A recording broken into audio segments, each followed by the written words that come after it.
রাজশাহী শহর থেকে প্রায় ৫০ কিলোমিটার দক্ষিণ পূর্বে বাঘা উপজেলায় অবস্থিত বাঘা শাহী মসজিদ এই অঞ্চলের অন্যতম ঐতিহাসিক মুসলিম স্থাপত্য নিদর্শন। এটি নির্মিত হয়েছিল ১৫২৩ খ্রিস্টাব্দে হুসেন শাহী বংশের প্রতিষ্ঠাতা আলাউদ্দিন শাহর পুত্র সুলতান নসরত শাহর আমলে।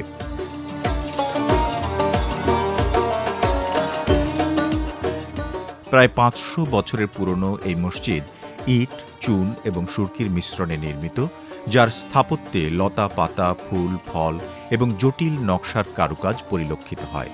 এই মসজিদের কাছেই একটি বড় দিঘি। শীতকালে অতিথি পাখিদের আগমন ঘটে এবং প্রতি সপ্তাহে শুক্রবার সেখানে শাহ দৌলা রহমতুল্লাহ আলাইয়ের মাজারে বহু ভক্তের আগমন লক্ষ্য করা যায়। বাংলাদেশের বিভিন্ন অঞ্চল থেকে এমনকি বহিরাগত বিভিন্ন দেশ থেকেও কিন্তু এখানে এই মসজিদ দেখার জন্য অনেক লোকজন আসেন। বিভিন্ন রকমের মুসল্লিরা এখানে আসেন। বিশেষ করে শুক্রবারে বেশি মুসল্লিদের আগমন ঘটে। বিভিন্নজন বিভিন্ন দোয়ার জন্য, বিভিন্ন মান্যত দেওয়ার জন্য, যেটা আসলে তাদের একটা ধারণা যে এখানে আসলে সুস্থ হয়ে যাবে ইত্যাদি, এই বিভিন্ন কারণবশত এখানে অনেকে আসেন।